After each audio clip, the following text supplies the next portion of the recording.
get ready to throw down. And welcome to the show, everybody. And Hi. welcome. So what are we talking about today?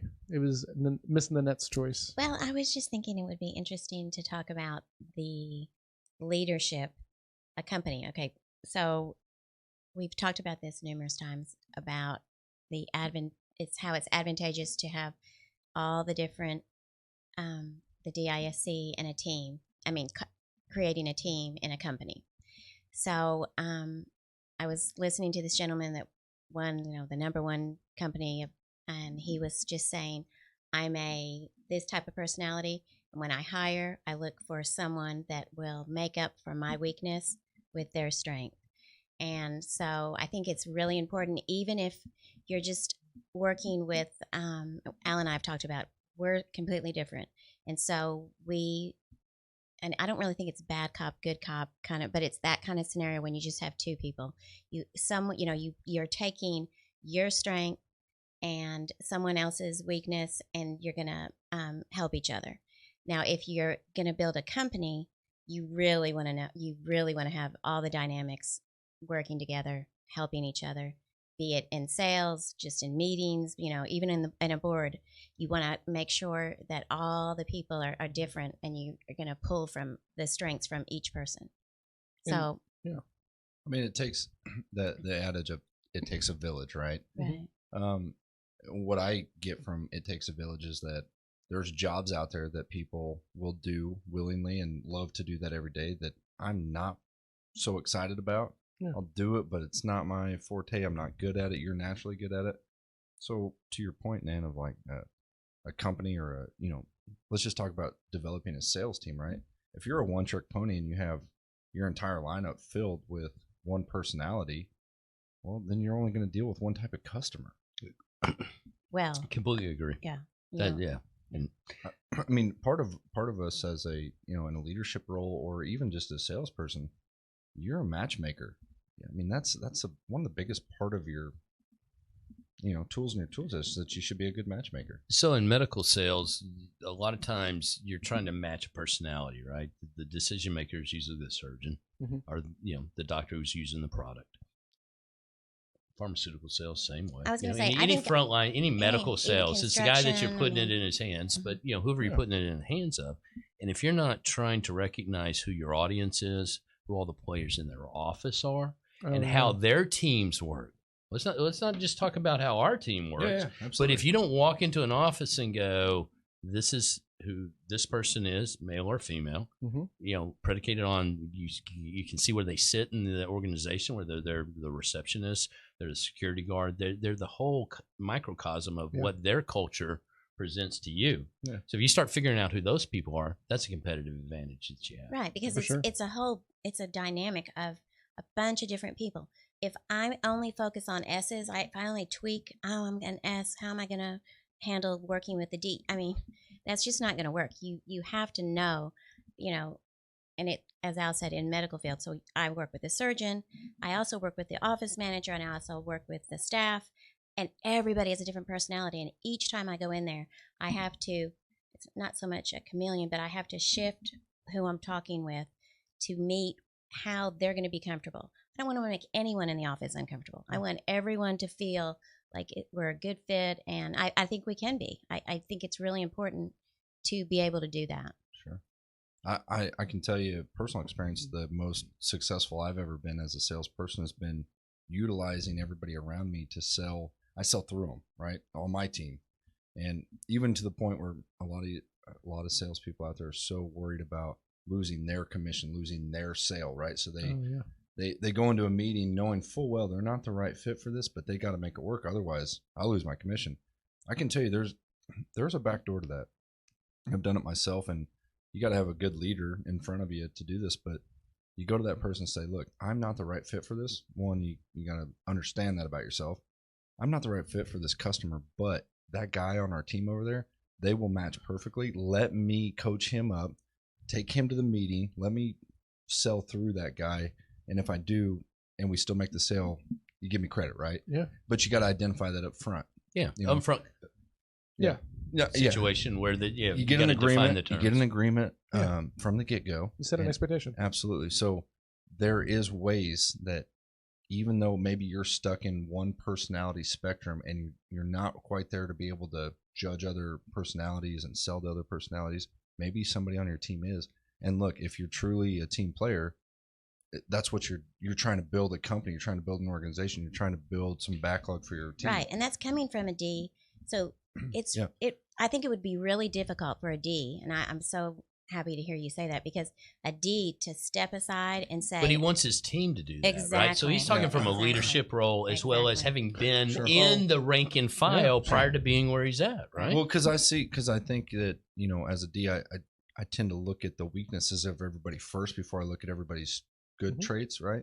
So I see that and I'm like, well, goddamn, if you take your weakness, set it aside, and use his strength and put it together, we'd all win, right? And private jets on the eyes just call those superpowers, man. Agreed. But use your superpowers, man. Put the cape on. My kid did it, and it made his day good. But I have sat in the room with a teammate of mine that is maybe even another salesperson in my company, and I think, God, if he makes this relationship, he's going to get the credit for the sale, right? And that's where I've learned to set those expectations with my boss to say, hey, look, us as a team, right, we're going to go, because I've seen him work that room, and it just happens that customer clicks really well with him. And if you're truly all about growing your company and growing your backlog and growing your business, you won't give a shit about your own. Exactly, because if there's only 3 customers, you're fucked anyway, right? Yeah. There's a world of customers in every one of these arenas, and if you're holding on with like a death grip on every damn lead and every damn encounter you have, if you're, again, to speak back to what you said, if you're not the right fit, don't struggle. Give it to somebody as a gift if you have to. Get some grease if you can get it on the side.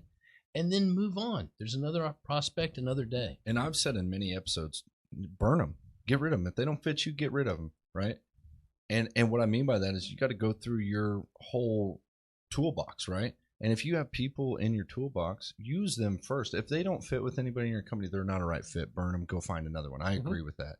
But if they don't fit you and you burn them, maybe they fit your company. But you got to fat zero if you burn them, right? Exactly. Why not use them as like a peace offering to, or give it to another guy that's in your crew? Yeah. I mean, I firmly, at least you get some kudos over the whole thing. Agreed. And in my head, because and your company's not going to want to get rid of you because they're tracking that. Where did that come from? The smart ones anyway. Yeah. So they're seeing you as a team player. You're not the only guy on the court. You're shoveling stuff off because it's a better score for them. Sure. And now you come back as if you're in a corporate structure, there's nothing more golden than that. Yeah.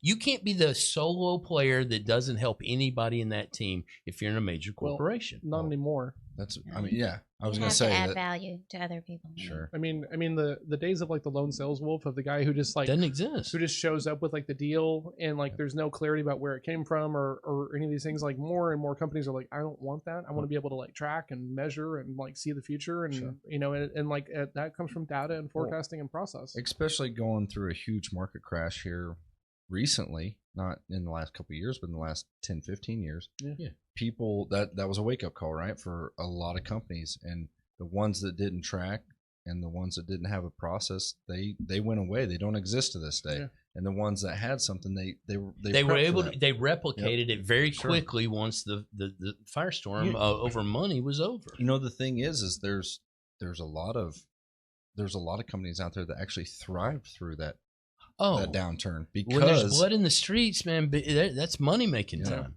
I agree. And I think there's something to be said for your intentions, right? And we've talked about culture on a show a few episodes back, but if you were just bringing people in and you're coaching them on just go make the dollar, it doesn't matter how you get it or anything else, you're building that kind of mentality of at all costs I have to win, no matter what.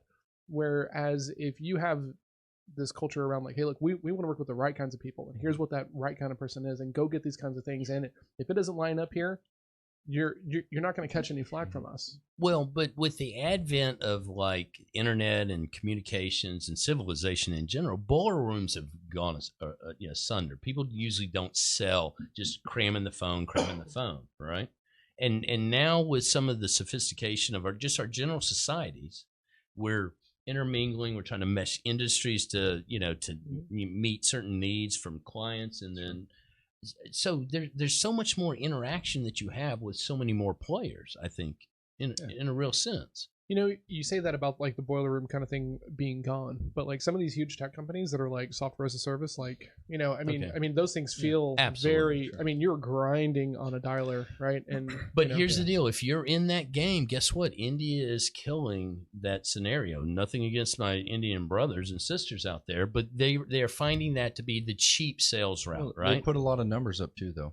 Yeah. Right. Oh, no, they do. I'm not saying it's not money. Yeah. But that's a sales guy that you want to be, or a gal that you want to be. We've talked about it 100 times. It's you make 100 phone calls and you get one. It's successful. That's a successful sales model. You made a sale. That's why it's going to India. But right? but now China, scale it, right? places. Now you need 2. You got to have 200 phone calls. You need 3. You need 300 phone calls. In the environment that we all live in, there's no way I could do that business, right?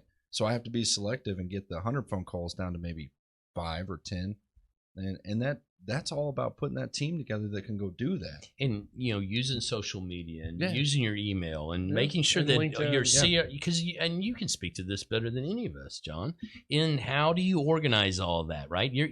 How do you lead your own life, right? We started with leadership, which means sales teams and people around you, whether you're on the team or you're the leader. But at the end of the day, you're your own sales leader for your world in sales, right? Because if you're not thinking that way, then you're never going to be where you want to be eventually, right?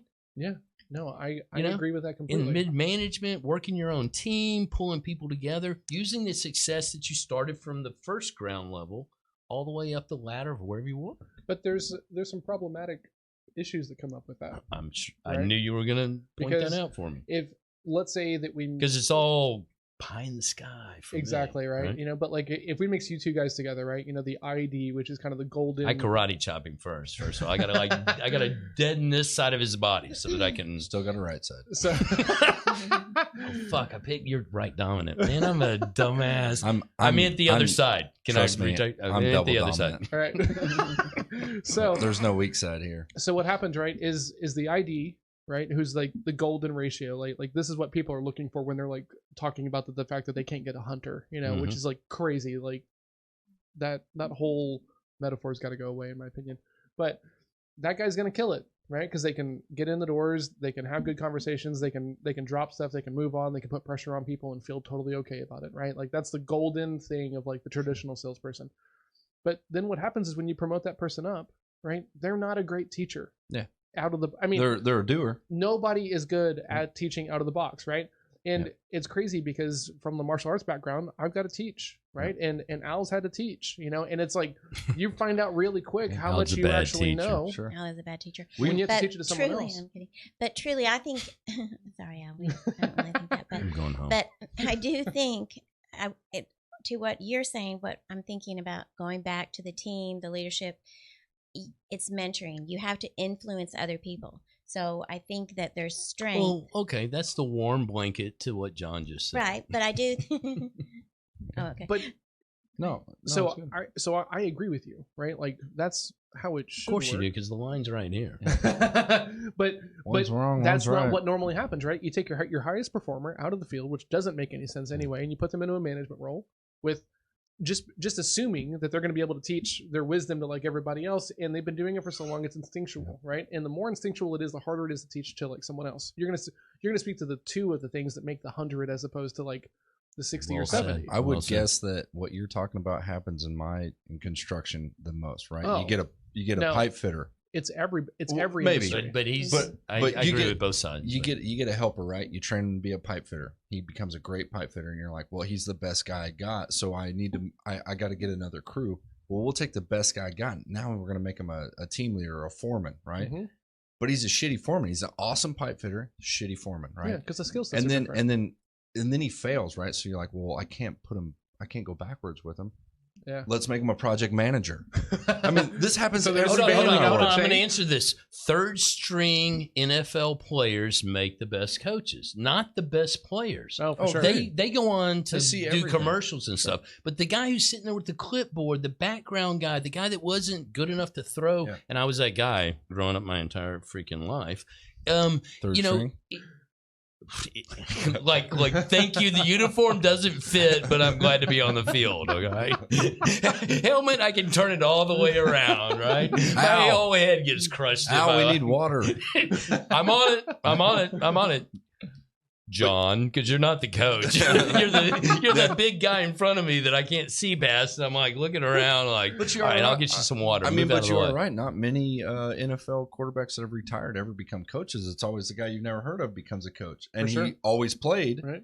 but never was a Understood, student of the game, but just didn't have. Sure. So, to your point, is if you have a guy that knows all the scripts, understands, and you'll see that guy in your organization, and what he'll be able to do is he'll be able to have enough success in sales. Mhm. He's not a complete failure. Don't get me wrong. He's just not your stellar guy, and he has some acumen in the C range, right? He's sort of that chameleon, so he can float around. Sure. The worst thing, like you said, is to take some guy that's full of bravado, that's done a lot of sales, but then wanted to leave it behind. But then it's all about his great. It's like the quarterback from high school, that bitch in front of me, right? How much do you want to bet I can throw a football over the mountains? Yeah, exactly. And I'm like, you always could, man, even from high school, because that's the best days of your fucking life, right? I'll take that bet. But yeah, so that's what normally happens, right? You take the best producer, which doesn't make any sense, because why would you take your top performer out of the field to replace him with someone who probably has no experience, and you got the learning curve, and they're probably not going to perform as highly. But if you're challenged with the guy saying, "Hey, I want to be a manager," right? Sometimes that happens. Sure. Your lead guy wants. It's not all bad. Because some of those greatest people are there for reasons, right? And they need to be there so they can teach down. Exactly. And if they come up and you find that guy and he wants to be pliable, and you're honest with the conversation that says, "Hey, John, you're my lead guy. This is going to hurt. How do we work this out? I don't think your management material." If you can, as the guy above him, work him into the system, right? Knock the rough edges off. Like I said, people can change. It's evolution. You have to spot the desire. But if he wants to take, "I'm the best, I've been the quarterback," up to the next level, he's going to alienate some weaker caribou in the crowd. Yeah. You're going to have some people that you could train up that fall out. Yeah. If you can take one great guy and make three really good guys to become great guys, that's a win. Of course, right? Yeah. Of course, that's a win. Right now, I'm not disputing that. I'm saying that skill set is not inherent. It's not universal by success alone. Exactly. Yeah. Absolutely. And to Nan's point, like there's a leadership traits that fall in these categories of disc that translate well from that position to that position, and there's some that just don't. Right. Yeah. A C would be one of those natural personalities. Roadblocks.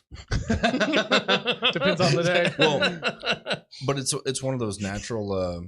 It's one of those natural personalities that doesn't translate well into okay, now I've got this whole team that I have to manage. I got to deal with personalities. I got to deal with a lot of stuff. Oh, for sure. Because I'm cold. I'm sure cold. And I see that when I see you start a company, you grow it, you get an accountant, you get them on their staff, right? Mm-hmm. And then just in this example, that accountant now has to have more accountants. And so he's been here the longest. We're going to make him the CFO, right? Yeah. And the CFO now has to people manage. He's not in the day-to-day spreadsheets. He is, but he's also got a staff. That doesn't. So I'm just saying that I think that sales is an outlier in this idea that your top performer is not necessarily going to be the best leader. Well, where I'm going with that though is that sometimes you need that CFO to stay as an accountant and hire a team manager to manage the staff. You see what I'm saying? So what Nan brought up is that how do we deal with personalities and all this stuff with leadership, and that's one really good example that I can think of is just because he's an accountant he doesn't have to be a CFO, right? You need a leader in the CFO. Exactly. Yeah. That's why I brought up this gentleman that has this company that is thriving, and he said he was able to identify that in order to, because people were going, "How did you do this? How are you this successful?" And he clearly stated I know how to identify people. I know how to make team. And I think, back to my point. Who is this guy? Do you remember his name at all? I the podcast? Don't remember his name. I apologize. No. But find it, put it in the notes. Yeah, we'll put it in the notes. Yeah. Because as you're talking. He's fantastic. Extreme Ownership, a book we've both read, John, is Jocko Willink and Leif Babbitt, that's what they talk. This is exactly what they talk about, right? For sure. Right. Overcoming, going into a business, assessing the situation, realizing that not everybody is, you have the right team, but they're not all in the right spots, right? Yeah. And personalities have a huge factor in that, sure. Right? So you got a guy that could kill sales, but he's an estimator or he's an accountant. Like maybe you got all the right moving parts, but you got to assess all that and move it around. But there's, it's weird, right? Because like I know, well, they also have to want to do it. Exactly that, and that's the thing, right? I know there's got to be a buy-in. I know a ton of people like our buddy Matt, right? He would crush as a sales guy. He would absolutely crush, but he has no interest, right? Yeah. And he works offshore, right? So he's gone for 3 weeks, he's home for 3 weeks, right? And he's got this like work balance life that isn't there at all. But as a good leader, you got to know when to push people past their uncomfortable zone to get them to the success. You just have to. Yeah. Influence them. You have to. You have to identify that as well. But at the end of the day, I mean, you can modify somebody's behavior in the short run, right? That's called prison. But in the long run, we all attempt to maximize our vision of our greatest self. Sure. And I think we all have a little self buy-in to that train of thought, right? We can even self-isolate for limited times. Yeah. Right. So I always joke with my wife because she was wanting to go back to work here recently. Like she wants to go get a job, and I'm like, well, you're rich. You don't have to get it. What the hell is she thinking? I was literally telling her, we don't need you to go get a job. We're fine, right? Rich? Not rich. That's stupid. But I was telling her, I was like, okay, if you do this, and I was just talking to our famous producer, Paul, back here, is that famous? Yeah. You're welcome. Soon. Yeah. And I was, but I was telling him, was stop flexing. When you do that, there's a chain of events that comes out of that. Now we have to do these things with the kids. Now we have to get these things right. So I know that you may want it, she may want it, right? Yeah. And that's kind of one of them deals where it's like, and I joke with her constantly, is that you ever know of a great 90s band that was just killing it, and then all of a sudden that lead singer's like, I'm going to do this shit on my own, and he leaves, and they both fail. Yeah. Right? Sorry, spit right on you. But they both fail, right? And then what do you do, right? Yeah. And now you're just all failures because somebody couldn't hold that all together and say that, hey, we're better together with all the moving parts and pieces and all the personalities. Gotta look at the big picture. You do. Exactly. Right, because like there's so many families where it doesn't make sense for the stay-at-home mom or dad to like actually go out and get a job because if you have a gap in the resume and stuff like that, and you're coming in and you're not going to make enough money to pay for the daycare. Well, you're saying there's the tragedy in America, though. Somebody that wants to work, right? The capability of when daycare is a salary in 50 itself. grand a year. Yeah, 50 we can grand talk a about year. that. I waited tables when I worked for Al, right? Because I was like, hey, because of daycare. That's a travesty, man. We live in a better country. You know what?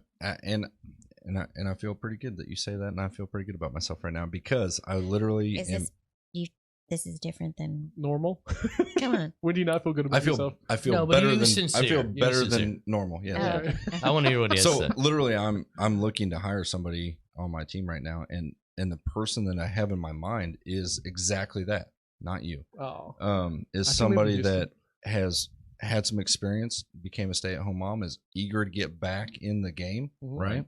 And there's a bunch of things. There's financial reasons for me, right, to be able to hire that person because it just should be a little bit less, right, on the pay scale and stuff like that. But the other side of it is I want somebody eager to grow in that position because I have a 5-year we're going to be for criticized because you thought you could reach out and go nab a stay-at-home mom at a lesser rate. That's a little bit of a pariah.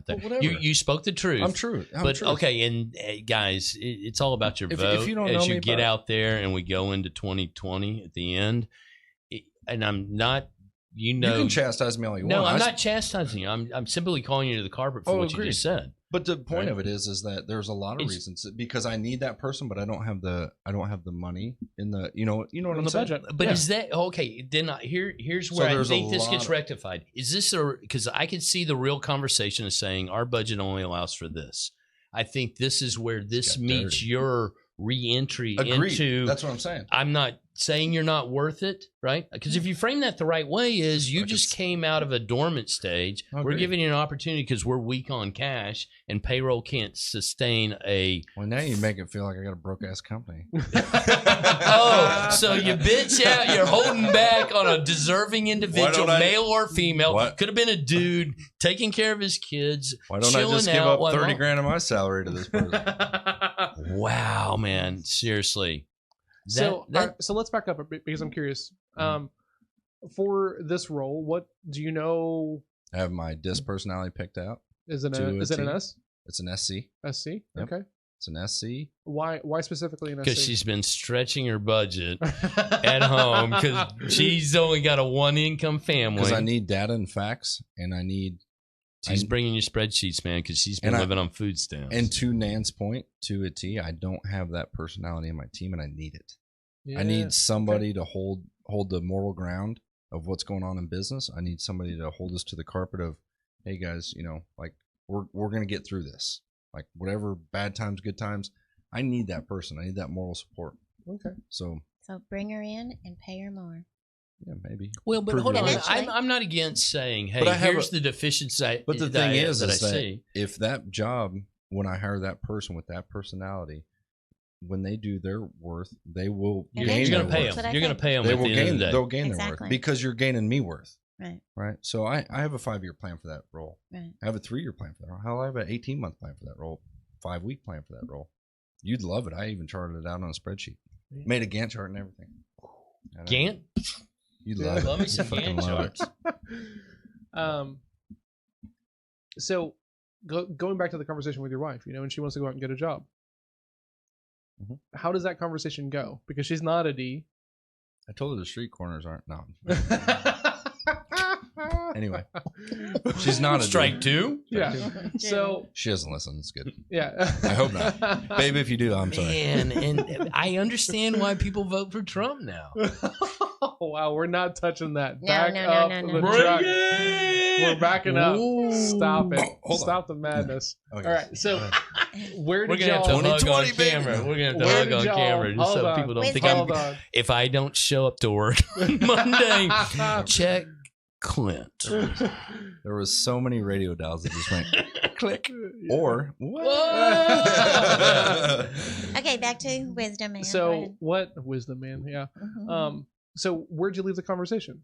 Is she okay? Does she get it that you guys are like a team and that she's providing value at home? I can tell you all my secrets of how I beat her into submission. And not get one. Strike three. Jesus Christ! I gotta go home. Where's my safe space? Dude, you better get in the truck right now and drive back down to Houston. I'm talking about psychological submission. Oh my goodness gracious! Is that better or worse? I don't need the cops at my house tomorrow. Oh, they're coming. And they know where I live. Trust me. Okay, so are you pleading the fifth? No, is that real? No, I literally because they got to drive past the bunkers to get to your front door. And they're like, "Does Avon have this much trouble?" You think they'd make it through the C wire I got? And they're all like busted up, and helicopters are flying. I know. All right, Team I. All right, hold on. I know before they even get to the driveway. Okay. Bring this in. But where we left the conversation was, if that's what you need personally to fulfill your needs as a human being, Mm-hmm. and I'm all supportive of it. But if you're doing it because you think we need something extra, I'm telling you that we don't, right? So there was a big compromise there of if this is you as a person that you feel that you need to fulfill something, mm-hmm. Hey, we're a team. I'm here for you, and that's kind of where we left it. At any level, do you feel like challenged of like, you don't need to work because I make enough and like just stay home? Like, I mean, that was my initial reaction. Sure, that's what I'm alluding to. But the other side of it was all the headaches that you're going to cause me, selfishly, by going back, and that's real. You finished well, yeah. But that's real, right? Because you do that, and now we've got to daycare it, and we've got to do all these things that we never have had to do, and now somebody else is involved in our family affairs, which isn't. As present, that's not what happens. We're very much involved in our own stuff. So there was a lot of things that went into that conversation like that. Mm-hmm. But to put that in a leadership team. But no, this is good because life goes home with you. I mean, your sales career goes home with Clint, you. put it into leadership. I would like but to know to put it in this category, right, is that you should be having similar conversations with your teams if you're a leader out there, right? Absolutely. Is, okay, you want to do this, you want to move up, right? You want to raise, you want to do all these things. That's great. This is what I need today, and you're not fulfilling that role maybe. And here's where I need you to get to if you want to map out a 3-year plan to get to there. Like, all those things matter, and how you have that conversation with every one of your guys, personality-wise or gals. Yeah. But as a leader, you have to decide what those benchmarks are, and they're clearly defined so that not only you understand what means success, but the people that work with you and for you, and you work alongside. I'm given a goal. I need you to do this amount, this volume a year, right? And then 5-year plan, I need you to be here. Yeah. To me, that's all I need. Give me the 5 and give me the now. This is where you want me. This is where you want me to be. Give me that. Don't tell me how to do it. Don't give me ideas. Don't give me shit. That's you, though. But I know, what that's about what I'm your saying. staff? I mean, but that's exactly what I'm saying. So I take that, I decipher that, and I put all my staff into play, right? All personalities, who fits, who can do this, who can help me get there, and I put that in a plan, right? That's me. So let's say that I work on your team, right? Yeah. And I'm going to ask you a ton of questions. Sure. Right? Because as a C, I want to know the lines of the box and very clear expectations, because I want those facts. Because ideally at a level, I think every C wants to be able to be like, I did exactly what you told me to do. Yeah. This was it. So I have a guy similar that if I told him, I need you to do this today, that's a bad move for him, because when he's done with that task, he might get it done in 20 minutes. Yeah. Then what? So was it bad for him or was it bad for you? It was bad for me, because now he's just going to wait, right? He's going to wait for the next instruction. So for him, I have to show him a 3-year plan of what I want him to do, and I can tell him that 1 3-year plan, and he's going to work for the next 3 years. I just know that about him. I have other guys on my staff that I can say, I need you to do this today, and I need you to do this tomorrow, and then here's our 3-year plan. And it's just a muddied water of like, every day is like some problem or something, or some win, But I brought loss. Donuts today, boss. But exactly. Did you have a donut? I mean, those things are amazing. But everybody has those mixes, right? And you got to be careful of. Hopefully. I think most, whether you want them or not, some are inherited, right? And I'll tell you that if you don't cut out the plan that fits for the person that works for you or you work for, right? If you can't even translate that plan upwards. Because you got to go both ways. You got to go up and you got to go down, right? Yeah. And that's super important, right? Because I think that most people just by default want to hire people who they think are like them, right? Sure. And which is a bad fucking yes and no. And no. You got to get along with your people. There's no doubt, right? And who are you going to get along with, right? If you're an I, you're going to get along with other I's. But if you're a leader, super easily. You don't. Everyone doesn't get to. But be I don't a want a clown wagon to work in, right? I would never hire a me on my team. Never. You know what's so funny is whenever Jeff and I started working together, and he was like, I don't need me. I have me. Go take this assessment, right? Okay, Sybil. And I said, need him either. Okay, that's true. Yeah, right. And so I said, I don't need this assessment to work with you, right? Like we're just selling and building a company, like no big deal. And Jeff is like the most laid back guy on the planet, and he goes, look, if you're not going to take this assessment, we're not working together. And I was like, oh shit, okay, cool, your money, I'll go take it. So I took it. Came back and it was super validating. And the guy who ran the assessment on us was like, hey, on paper, John's going to have some unique struggles as a salesperson that you don't know anything about. He's talking to Jeff because Jeff is a very high I. And Jeff was like, well, in the past, I've only ever hired people who were just like me. And so it was really fun when it was fun. But whenever it was bad, it was really bad because no one knew like how to just keep working, right? So he said, this one time I'm going to hire to offset my weaknesses. And we got along super great. Obviously, we had like some arguments and some things like this that happened, but because we had the disc knowledge and the other assessments that we had done, whenever he knew how to communicate with me, like, we decided that we were going to sell hosting, right, to people. And we were not like white glove, like welcome to the no, Hill like residence. Like website hosting, right? Because it was a website agency, right? So we were going to sell website hosting. And as opposed to him coming to me and just being like, hey, we're going to do hosting. Here it is. He was like, hey, we're going to do hosting. Go figure it out.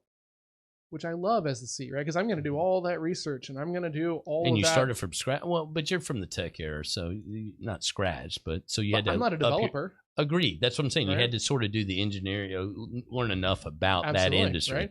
How much do we need to charge? What does it look like? All of these things, right? And like Like when you give a C a thing that like you don't know and you can admit like, hey, I don't know this, I need you to go figure it out. Man, like I'm gonna love that. But I challenge you because I've been in those arenas, right? I can be a very high I, but I can sneak over to your arena enough to say, what are the dynamics of this, right? What's the process look like? And attempt to figure it out, but not overstretch myself personally because I can't take it on. Well, but I need to understand it, and I need to understand the communication in that arena so that I can adequately sell it, service it, and get it to work for my client. But so I agree with you, right? And I think that you do a really good job about knowing where you're not strong, right? And finding people to How many push-ups do I need to do? Go do those things, right? Like you lean on Melissa for the things that are not part of your wheelhouse, right? And Absolutely. that's awesome, right? But the thing is you're good at that delegation because you've done all this work. You understand like, hey, this stuff is, I'm good at this. I can do these things and everything else, but this other stuff I don't. It bogs me down. I need to give it to someone else. Yeah. But the part where you fall down, right? Just being honest. Thank you for telling me that. And speaking very generally about Of course eyes. you must, because I'm very sensitive. And I'm gonna put you on the spot here a little bit. Okay. But I'll give you a challenge right now because I think everybody out there listening needs to kind of hear the different scenarios that you might run through. And if you don't want to do it, I'll do it. That's fine. I'll do it. But I'd love to hear any task, right? Just call it task. How would you delegate these tasks down through DISC? That'd be a really interesting. That's a cool concept. Yeah, I love that. So like if you had to tell me, just say, Clint, I need you to do this task. How would you phrase that to me versus Al and Ann? So I think the thing that is important to figure out is that it wouldn't be the same task. Right. Interesting. That's interesting. To your point. Didn't even think of that layer. Yeah. Because if this is my team, right, and I'm the CEO of this business, and the three of us are here, I'm not going to give you tasks that I'm going to do and I'm going to enjoy and everything else, right? I'm going to be like, okay, Al's our biz dev guy, right? Go out and talk to everybody you possibly can. Go hand out 1,000 cards and go get into conversations with people. So and again, liquor stores. if you know, yeah, exactly. Clint is going to be my closer. Right? Hey, Al has warmed him up. He's qualified them a little bit. I need you to close the deal. Nan is my VP of happiness, right? Yeah. Once they're on board as a client and they have paid, like you're my customer service rep, right? You're there to keep them happy, asking questions, figure everything else out. Great way to look at it. Because I didn't go that way in my mind. Then mentally for me, it's like, cool, like how do I figure out? Now I get to track all this shit. How do I figure out the KPIs of what Al's doing, right? So that way he's got weekly behaviors, so that way he's not flinging it against the wall. And what kind of weekly behaviors do you have? And what kind of weekly behaviors do you have? And then let's put that all out there in some sort of tracking format so that way you guys know where the goalpost is. Yeah. Al needs to make this many meetings. I need to make this many closes. Absolutely. Nan needs to keep this many people on board. And everything is framed around the things that we have control over, right? 6 gin and tonics, we were successful. But the funny thing is what you did there is you took a sale and you divided it up in way different. Concise as hell. It was because you must be a C. Because we hit on this a little bit in another episode that sometimes you got to sell through people, right? Yeah. He hooks them, I fry them, and she stores it away. Right. Or you have to service through certain people and teams because, again, if the tip of the spear is the eye, right, opening the door, right, he plays his role and then he gets the hell out of the way long enough for the guy that's the next part of the team. The guy who was going to follow the process. Or maybe. Right, is kind of what this boils down to, right? Because, I firmly believe that, this sounds cocky and I don't like bragging on myself. I think that I'm a pretty good salesperson, right? I think that I own this stuff fairly well. On top of that, I think that I'm a better coach than I am a doer. Yeah. Right. But I will tell you, I think all of us up here can do all of those jobs now. I agree. Right? But here's the deal: you're going to hate Nan's role. Agreed. But if it makes money, exactly. But if the reward is great enough, right? But yeah, if it's a nuance of a conversation to make somebody feel good, this is where the knowledge part of this comes in, right? If this is my team, right, and I'm walking in here a first day of like a CEO, right? I buy a business and I'm walking in as the owner on the first day, right? I'm going to run everyone through a DISC assessment, and I'm going to be like, hey, what do you want to do? What do you hate? Right. And let's figure this kind of thing out. And then I'm going to start like assigning roles based upon like what you're going to be naturally good at. Because that's exactly what I did. I have everybody's above, below me, people we work with in different departments. Your company you work with now. Yeah. So let's talk about this, right? Because I think that this is super important. We it might have been the last episode. Sorry guys, we batched some of these and I've been drinking, but your perceived need to adjust in the workplace has a huge factor on like how tired absolutely. you feel. How much burnout and you you'll are. see that in that assessment. And Absolutely. that is, Right. I've hired that way because if their perceived need comes towards me as the boss, that's a good thing. Oh man, I disagree.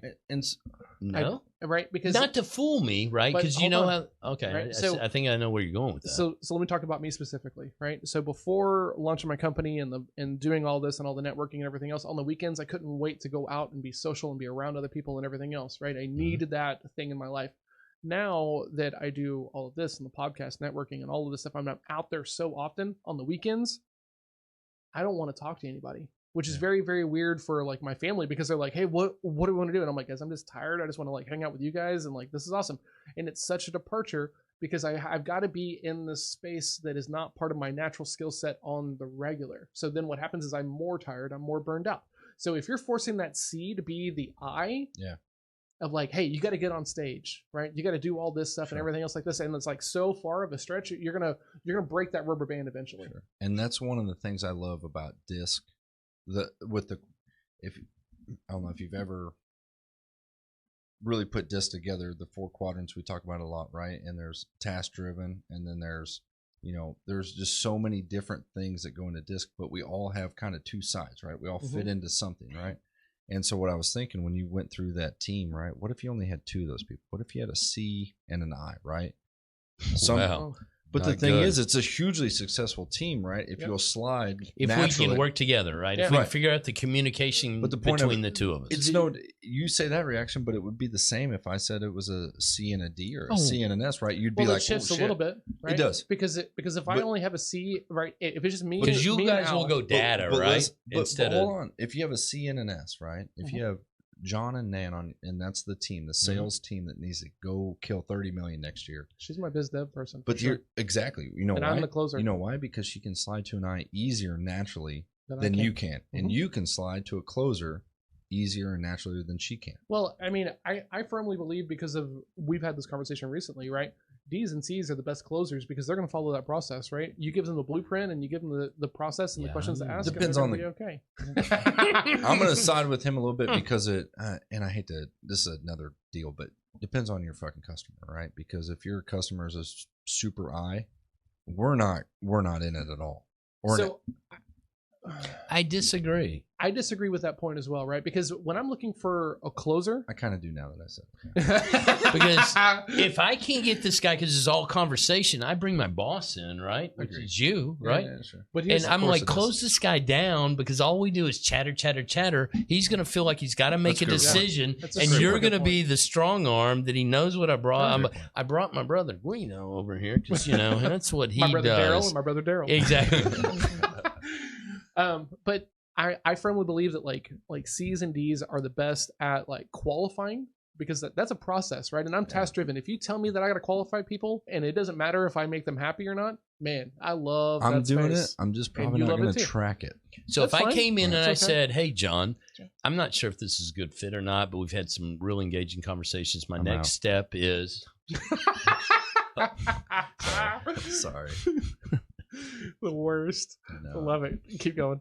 So my next step is how do we figure out if we make some money? And Nan and I actually have these conversations, right? And then we bring Melissa in because we were like, does it even make sense that we would take them on as a client? Because now we have resources we have to spend. So I see it from the D Yep. side. Or That's the, a nugget in itself, ladies and gentlemen.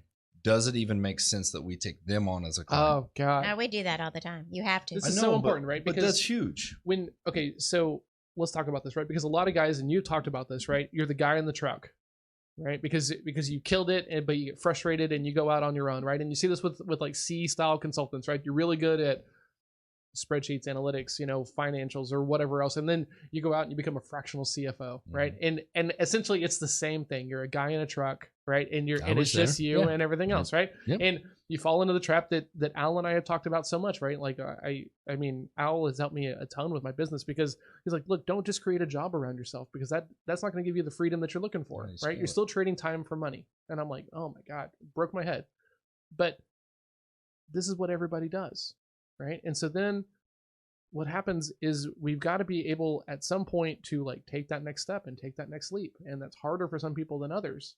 But to not do the day in and day out work, right? When you're just the guy in the truck, it is super easy to be like, I can put in a couple more hours because it's just my time. Yep.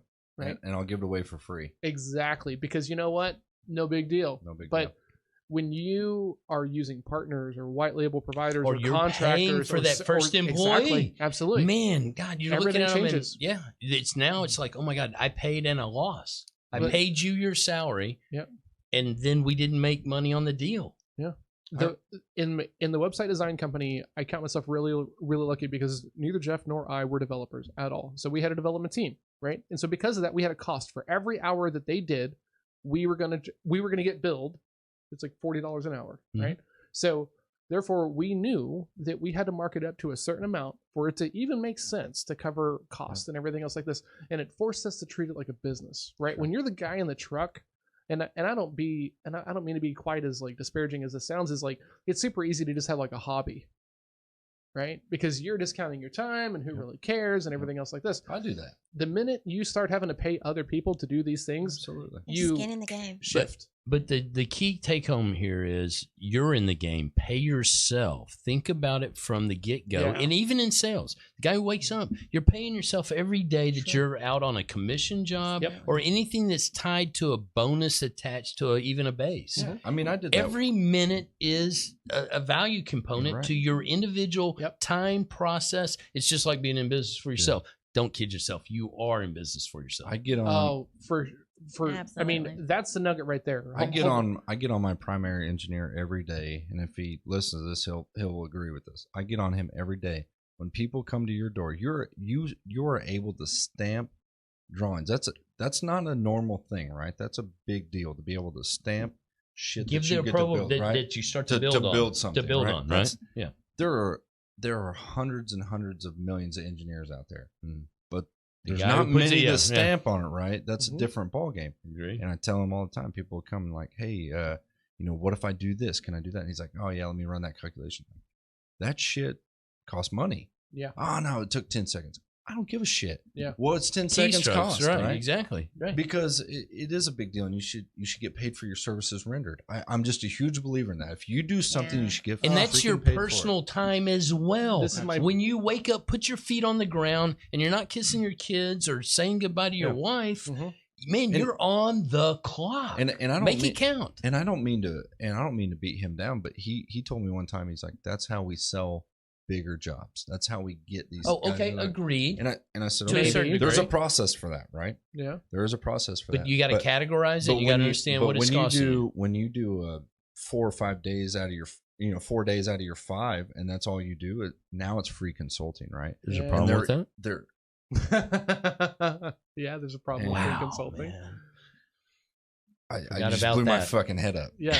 Sorry. Well, so I'm in this world because we had a website design agency, and I now work with a lot of agency owners around giving them process and CRMs, and because of this, I get these targets for these people who want to teach you how to sell, right? And they're like, hey, we're going to teach you how to become a consultant and make as much money as you want.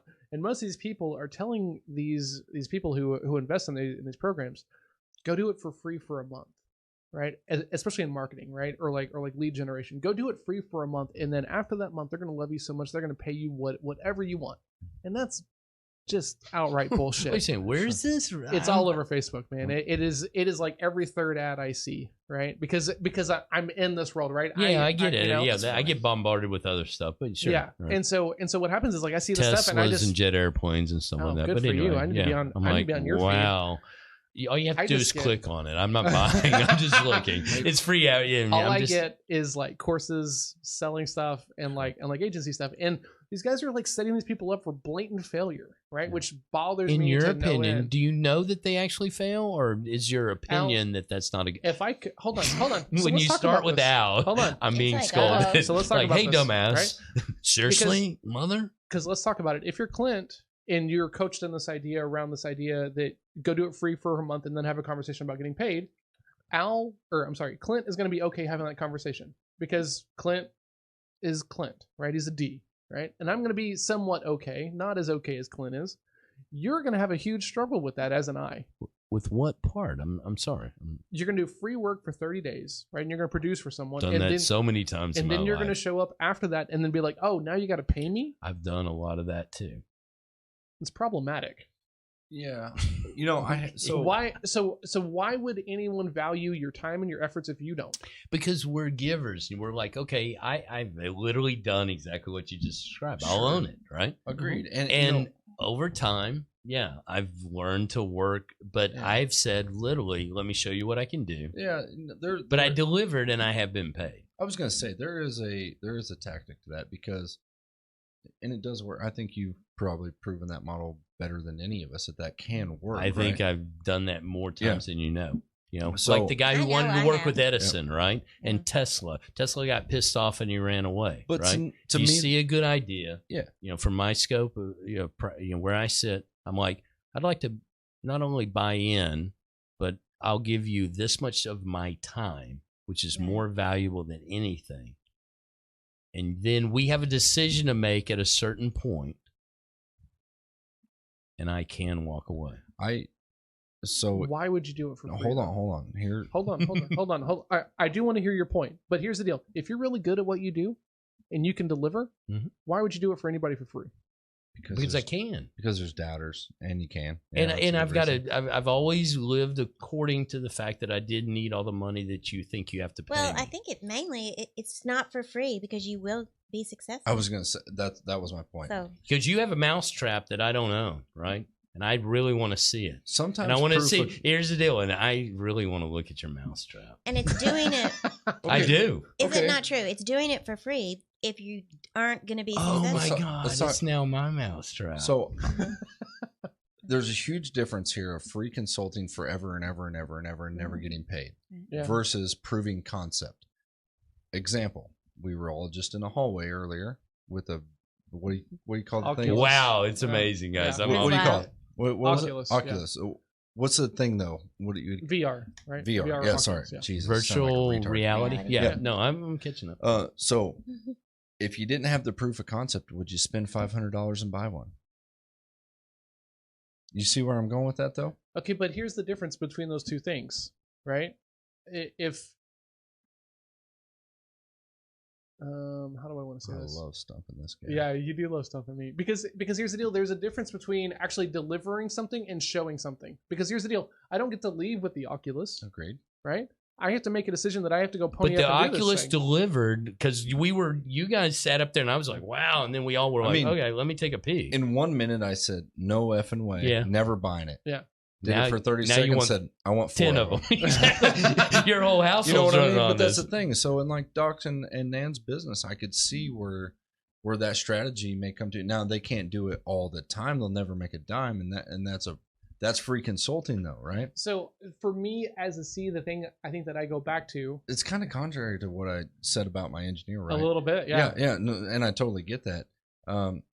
But my answer to that is that you're coming to me to use my services because you don't have one, right? You're an engineering firm, but you're going to use our guys. You want this free consulting, and that's where I have a little bit of heartburn. But if you've never seen it, if this is the first time you're doing business. I think there's a line though, right? Are you gonna There's do always a line. But that's There's exactly- always a line. for sure, But I right? think But that's are you exactly gonna what hold I'm on, saying. hold on. Are you gonna do everything you do in a commercial building for free for the first time to prove it to someone that you can do a good job? I'd probably do a small one. How small is small? Change a 10,000. filter. 10,000. Look, see how much the 10,000. airflow. So you're gonna give up 10,000, and obviously there's a scale to this, right? I mean, 10,000. In I mean, my I'm never giving business- away a $10,000 In my project. business, if a guy told me I got a $5 million project, I just don't know you. I hear what you're saying. I like it. I have a building over here that needs some filter replacements, and I need some recharge on my air conditioning systems. Do this, but here's the difference, right?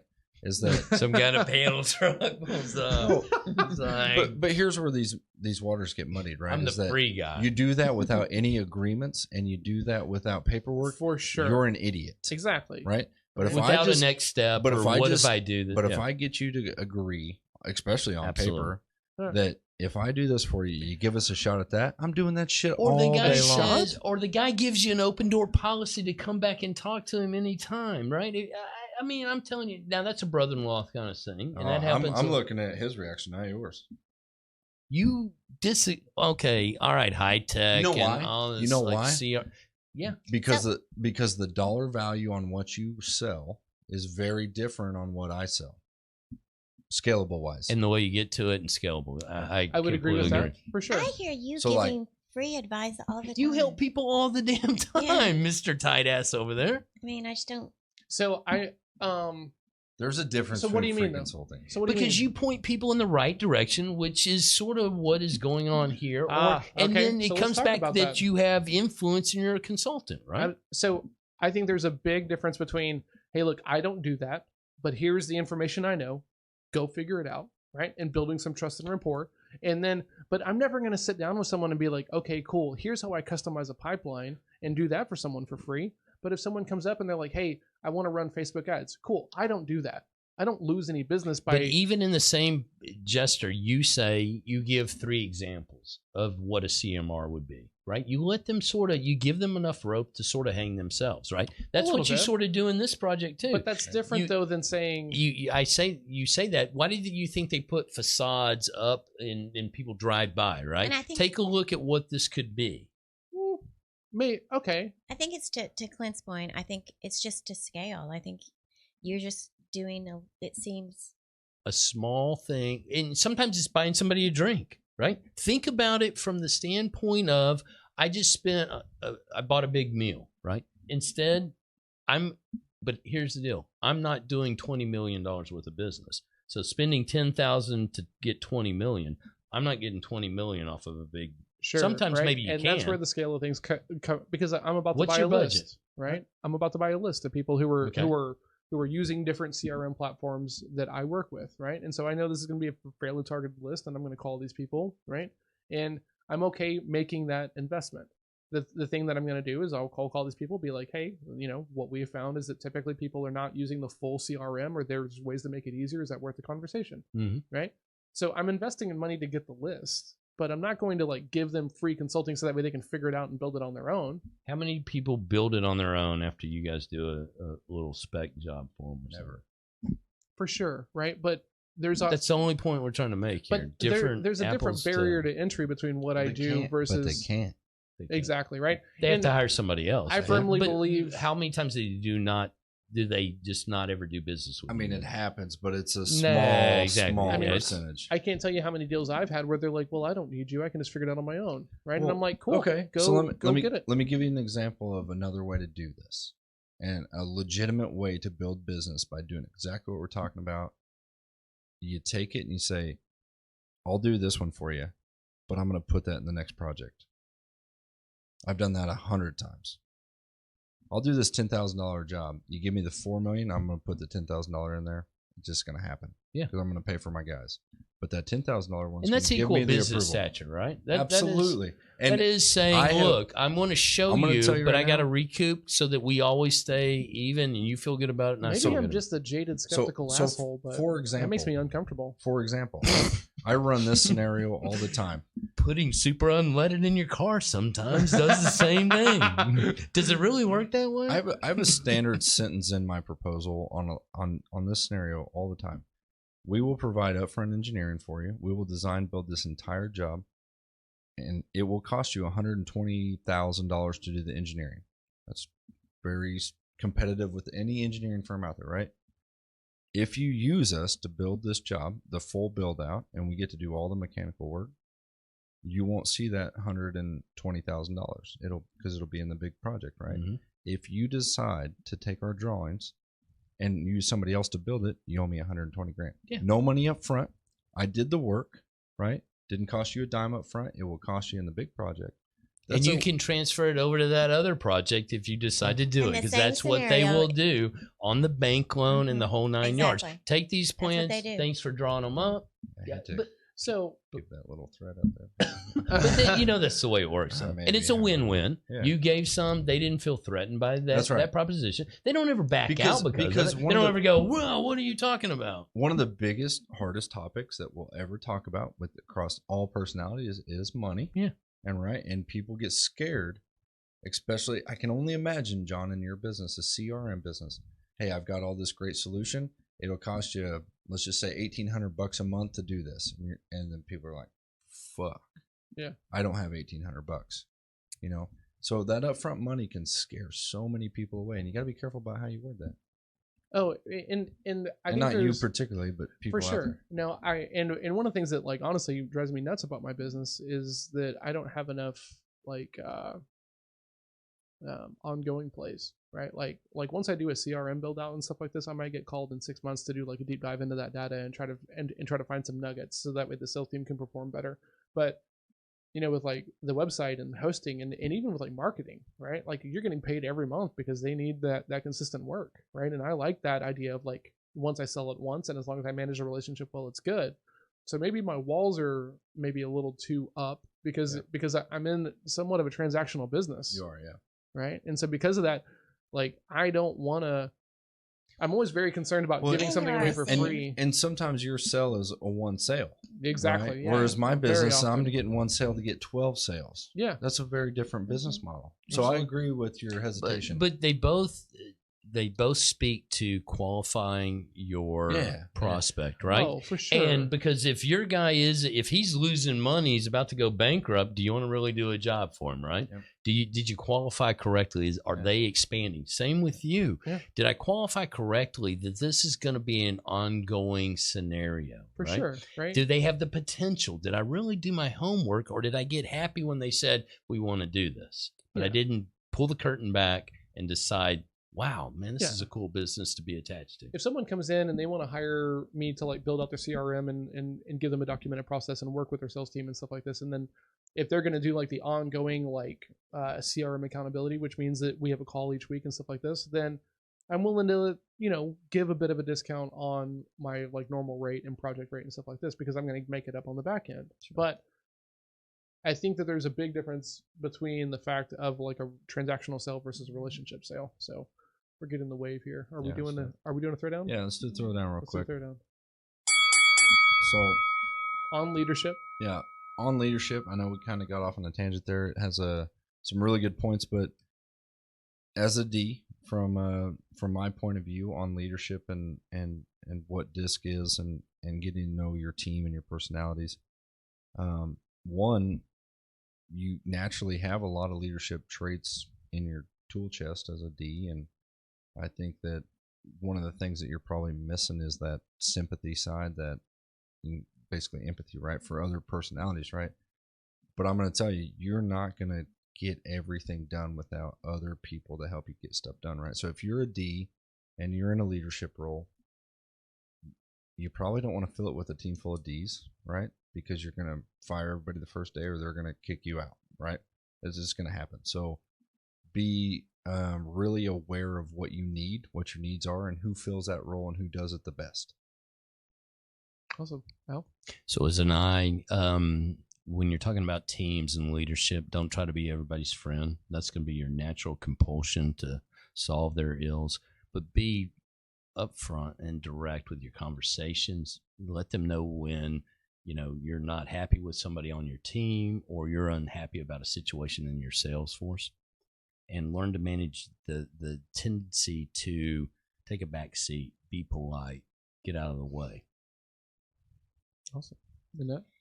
I just think it's really important to surround yourself with people that push you to do better, that stay away from negative people, haters. If you're around people that are negative and just hating and all kinds of things, you influence them. You're going to be influenced by people. Find people that are going to make you better, but also influence the weaker person, basically.